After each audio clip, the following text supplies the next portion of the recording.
Welcome to Elementality, everyone. I'm your host today, Abby Morton, here with Reese Harper. I salute you. So excited to be here. I just saluted everyone. We just had this funny conversation about being picky eaters, and Reese is like, this other person who will go unnamed is more picky than me. And I'm thinking, Reese, I've never met anyone pickier than you eating. Yes, I think this is fair. I can give you a brief report of a meal I recently had in Punta Mita, Mexico, at the St. Regis. It's one of the only 4-star Forbes restaurants you can get to in Punta Mita. It's called Carolina. It was incredible. 10-course, chef-prepared tapas meal. It blew my mind. And that says a lot because you are a foodie. You are like. I was like, are you kidding me? Are we alive right now? That's how I felt. Sunset, beach, white sand, 20 feet away. Like one of the most artistic platings I've ever seen. Very reasonable price. It was an experience. They could charge me twice as much and I'd have paid it. Shout out to Carolinas.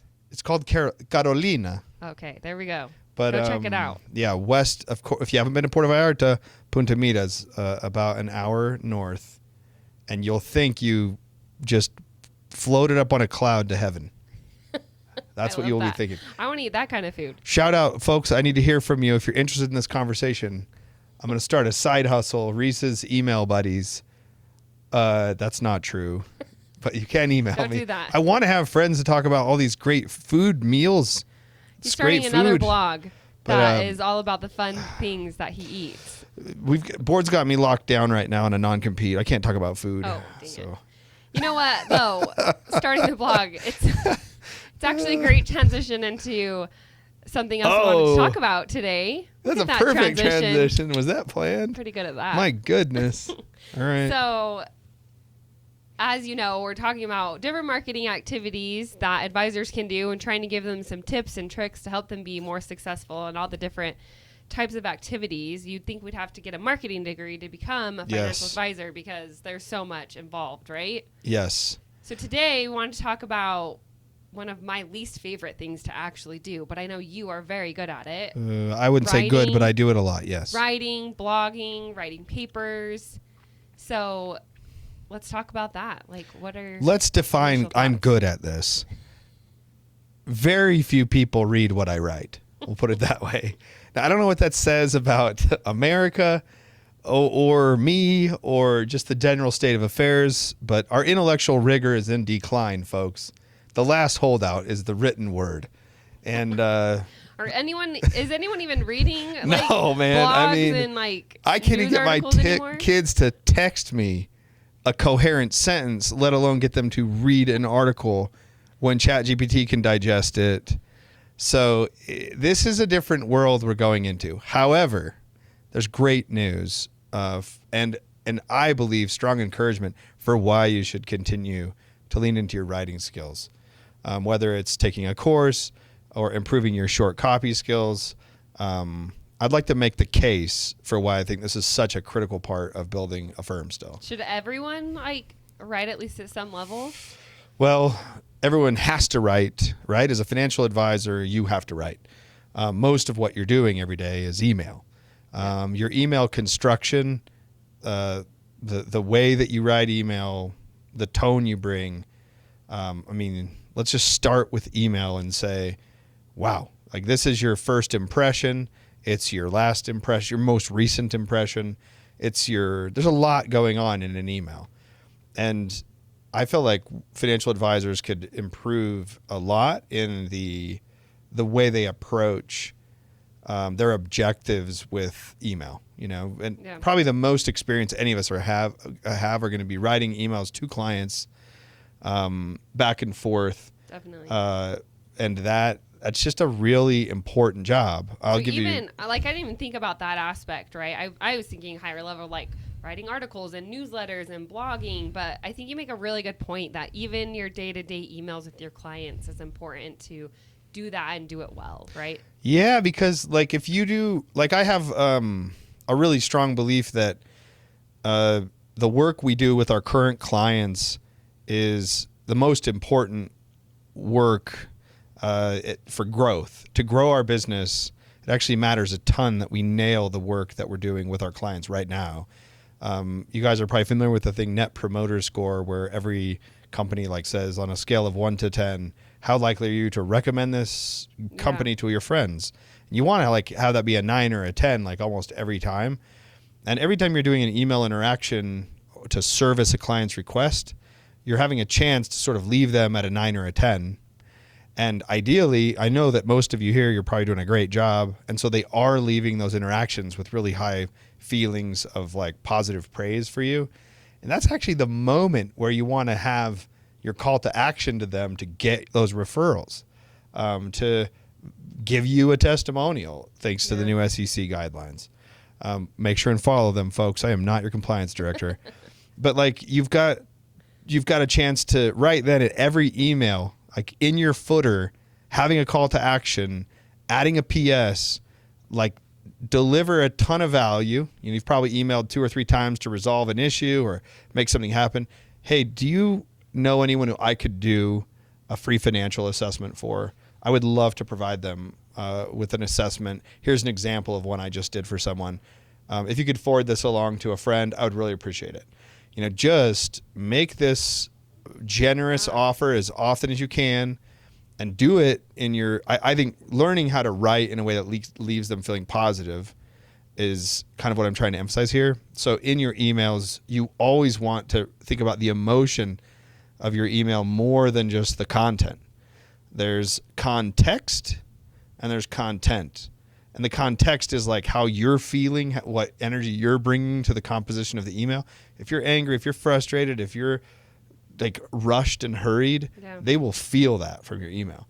If you're trying to add value and you really are trying to leave them feeling positive and optimistic and feeling excited about their future, they will feel that.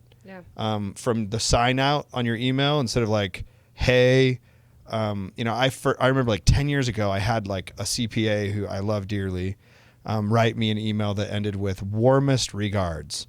I was like, whoa, that's a bit warm. I was like, that's I don't know. It felt a little unusual because the nicest person, he always wrote that to end his email. And it made me realize like this person is a safe person to email. I always I don't feel stupid when I email this person. I always feel like left feeling great and that it wasn't an imposition and they're grateful to hear from me. And so I just would encourage people to think about writing in terms of the context, the way you feel when you're composing an email. Right. Make sure that that's the emotion you want to leave with people. Sometimes you do want them to feel like maybe you're being direct or maybe you're correcting something. Yeah. But I think overwhelmingly you want that feeling to be positive, and then it's a great way to grow because you just gotta use those opportunities to get the calls to action that you want. Great. Even in service, I don't have a problem doing that in services. I don't. It doesn't have to. You don't have to just reach out to people only to get in a marketing context to get growth to happen. So yeah, totally. Anyway. Something I really have admired about you over the years working together is how you always want to try to improve and get better at your skills by asking for external help. And I think one specific thing is in terms of your writing. Like you enjoy writing, but I think you're a little critical of yourself. So you're always like looking for help to like get better. Do you have a story or an example of where like you've wanted to improve, especially in terms of your writing? And so like, how do you find that help? Like if you're struggling, what are maybe some things that you've done that you could suggest to others to do as well? Well, I've always felt self-conscious about my writing just from starting. I'm very particular. I'm a perfectionist, and it's scary to put yourself out there. Yeah, and writing is a very precise medium. Podcasting is much more loose and fluid, and people don't expect you to be like they. If you're doing podcasting right, you're not reading from a script, as we said in previous episodes, and you're really just kind of talking at your normal cadence and tone and having a good time. Yeah. That's when podcasts are at their best. When writing's at its best, it's actually when it's gone through a really, really, really shitty first draft where it's like super garbage and you didn't hold back emotionally when you were drafting.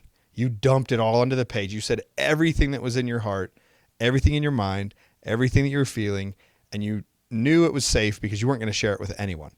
Like you just dumped it all out there. You knew, and the only way you can really get the best nuggets are when you know no one is going to necessarily see what you just wrote. I like that. Like I never thought about it in that aspect. Yeah.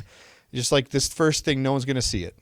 No one's going to read it, and you don't have to share it. But your goal is to like get the emotional dump just all the way out. So you're like, I said it. Okay. There's nothing I didn't say. Yeah. But the best writing has to go through several processes. And for me, I was not aware of these steps when I started. I hired someone from Canada. Her name's James Chartrand. She runs a blog called Men with Pens. It was like a place I spent $1,000 to do my first writing course. Mm-hmm. And she made me go through like 25 examples and get individual feedback. It was like the best value of core. I don't think I could do anything for $1,000 anymore. Like that was such a good deal because she personally, inside of an old like WordPress template, gave me feedback on like all of my examples. You know, she would like say, do this, and then we would write, and then she'd give us feedback. So writing courses to me are like really excellent. If you're interested in a writing course, email me. I'll try to get you pointed in the right direction. But Reese at GetElements.com, just tell me that you're interested in a course. I'll point you in the right direction. But I think that that if you think of writing in these three phases, drafting, and then think of the content structural edit is like the second thing. Okay. And this is why people don't do writing, because it's too many steps. And then, but if you don't do these, that's okay. It'll still work okay, but there's a big difference in the quality of copy that you're going to have when you go through these steps. Okay. And so you have that first experience of bloating the, we'll call it an SFD, onto the page. And that's the acronym for shitty first draft. I'm like SFD. Okay. Okay. So you got the SFD. Then you have your new hat you got to put on. Don't mix these at the same time. You're now coming a day later after it's sat. You always got to let it sit. Got to let it sit for a day. Resident copywriting expert. A lot happens after you sleep on it. Yes. Come back to the second day and look at that first day and decide how embarrassed you are with yourself. Okay? Because it might be fine.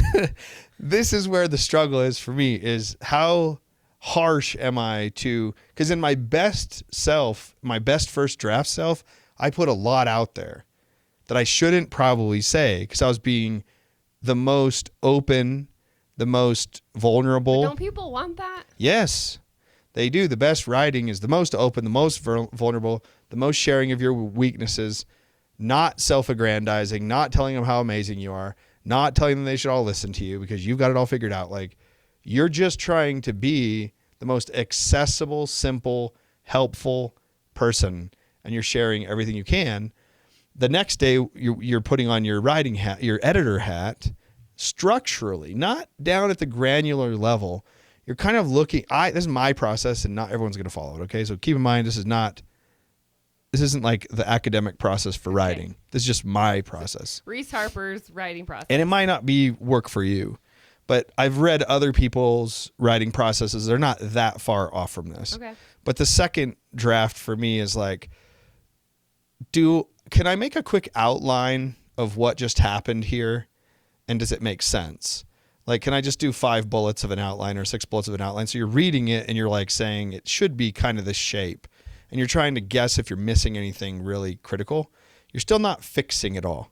Okay. There's a risk of going back and fixing it all and reordering it all and moving it around and changing it because it'll lose the original ethos, like your tone of your fluidity and like where you were going. You lose it because you didn't say the words in the order. You said the words in the order they're in for a reason. Right. It was the most natural human processing you could do. If you were in the zone, it just kind of flowed out and you didn't overthink yourself. You didn't worry about if you sounded dumb or, used the wrong words. It just was like conversational. So your second draft, what you're trying to just identify is that you're missing any like main clues to the point of this whole thing. Like a better story, a more clear story, adding a couple details that you didn't have, but you're not going back and chopping it all up. The third step is, someone maybe you or maybe someone else that's coming through and saying, okay, this needs to be tightened up now. And I'm going to on too long about that one. Yeah, I'm going to try not to alter the original voice of the person, because we got to honor that where Abby was when she wrote this. A lot of people are behind her in terms of their development. And whatever Abby was on the day that she wrote this article, someone else, it was not her and before her, and sort of like premature to where Abby's understanding of that was. So the writing, what it's really doing is you're like documenting your level of competence on the day that you wrote it, hoping that people before where you're at enjoy watching your naivete at the moment that you wrote it down. Because every day that passes, you're a smarter you and you're a more competent you, and you're like, your 1 week ahead self is always smarter than your week ago self. And so you're always looking at your writing going like, my gosh, I'm just not good enough. I'm not smart enough. Because one day later or a week later, you always have way more information than you did when you drafted it. Yeah, so you just kind of got to let these things go out, knowing that your goal is to just accurately reflect where you were when at that point in time when you wrote the piece, and then just let go. Because you know that other people are going to benefit from it. And you don't always have to be putting out your best work every day. Everything you publish doesn't have to reflect where you're at now. You can kind of let go of where you were, and just be like, that was the 1 week ago me, or the 2 week ago me, or the 1 month ago me. And it's still fine for someone. And that kind of letting go to me was the only time when I was finally able to just write and forget about that I was dumb and did not judge myself anymore, and just say, it's going to help someone. And if I can just keep getting this out there and keep going, it'll be better than the person that just hides everything in a personal journal. Yeah. So that's some of the thoughts I would think about writing in 3 blocks. Why it's applicable to financial advisors. 2 tips. I mean, even if it's forming the foundation just for your business strategy, that's enough, right? You don't have to write for the public to consume it. Right. You can write for internal memos. You can write to clients. You can write to motivate team, to share ideas with team, to get your team to where they're on the same page. Like, writing is a much more effective way of getting everyone aligned than a meeting. Because that's something I know me and you are learning right now in our leadership team. Our COO, shout out to Wade here. He always says to me, like, writing is thinking. Totally. Right? Writing is processing, Abby. And so the more that you can write down all of your thoughts to have others digest it, even just internally, the more we're all going to be more up to speed on where you are on that topic. I know you've also been taking this, right? Like, we would have these hour-long meetings, and everyone's like, what did Reese just say for an hour? Like, we really want to do what that thing is that Reese says. But but we can't quite make sense of it. We're like a little confused. Yeah, exactly. But then this idea of, like, Reese takes his time to, like, brain dump all of his thoughts allows you to even digest it and, like, oh, that's not what I meant, and, like, tweak it and change it. So then we all can get better up to speed on, like, what the thing really is, right? It wasn't X, Y, or Z. It was, like, maybe over here at, like, A. Right? Yes. Well, and to be fair, like, that my problems as a communicator might not be everyone's problem.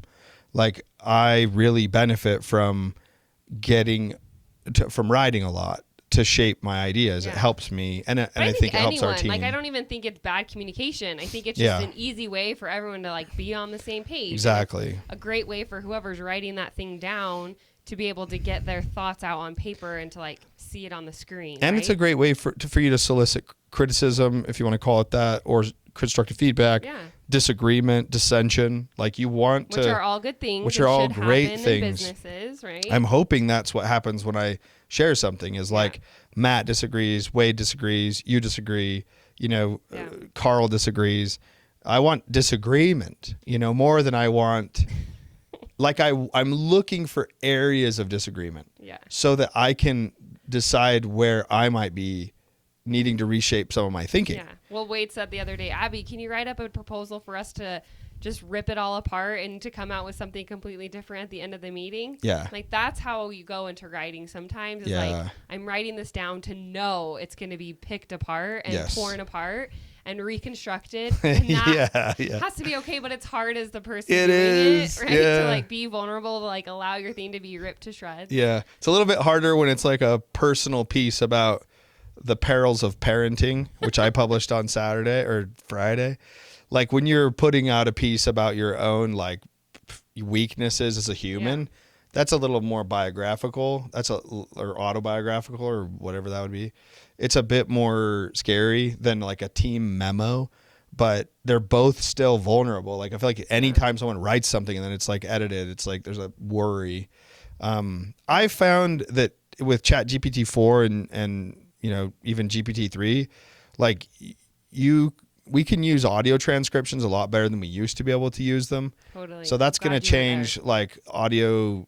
That's going to change like verbal and audio like processing a ton. And I don't think, I think original thought and original dreaming, original brainstorming, like human beings are going to have big advantages in terms of like over computers, in terms of solving kind of the idea creation, idea generation, idea starting point. Yeah. But technology like GPT-4 can really help you simplify and clarify, or maybe even create outlines from your transcripts. And Totally. I think that's going to be a big help from where I've had to learn a lot of things about writing that I don't know are as applicable going forward. This technology is just going to be really transformative for copywriting. Think of ways you can use it in so many different aspects. Totally. But I just wanted to say three like bullets here to take away.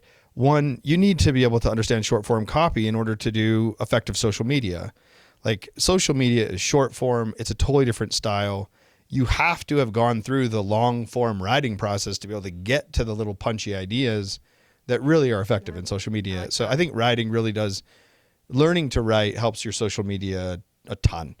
You'd be surprised at how the best one-liners or the best zingers or the best like headlines, they usually come from really long pieces of drawn out copy that at the end of the day, there's only one sentence worth keeping. Yeah. You know, like that's where some of the best ideas come from that you'll see from people like Adam Grant, you know, that's a really popular Wharton professor and Instagram poster.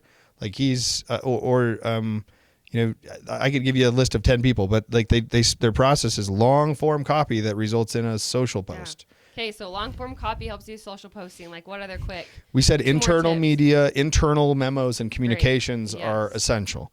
We want that internal kind of socializing ideas among your team before you implement them. Yep. Is critical. So share your ideas in long form copy. Worst case scenario, hit the dictation button in the bottom right hand corner of your iPhone, top left if you're an Android user, and dictate. And then just dictate that, throw it into Chat GPT and just say, create a 1,000-word summary of this for me, because you might feel a little embarrassed, or create an outline for me, or just give them the dictation like I do. Say like, look, I know this is a little bit like harebrained, but it's a dictation and I don't have time to edit it. I trust you guys to read through the lines. Yeah. That's great too. So internal memos and communication. Finally, I do think there is I'm still a big believer in books and long form articles for generating audience. Like I think that the readers are always going to be a part of the economy. Like there's people that just like get their information from reading. And if you can put enough written material sequentially in front of them, they'll self-convert, similar to how a podcast does. Yeah. So books are not dead and long-form copy are not dead. They act like a podcast in that people can get a lot of deep understanding from you. They can go really deep. Right. And I love that about them. The last tip I would give is just establish a daily writing practice. And don't overthink what it is that you want to write about. Like just sit down and write. And if you're like, well, this is out in left field, I'm supposed to be doing this for work. Don't worry about it. Sometimes you just got to get the idea out. Right? Sometimes it's just like, can you establish a daily writing practice to get your ideas out? Okay. Like yesterday I wrote, and even though I had like 50 to-dos for work that some people want me to write things for either my RIA or for Elements. Yeah.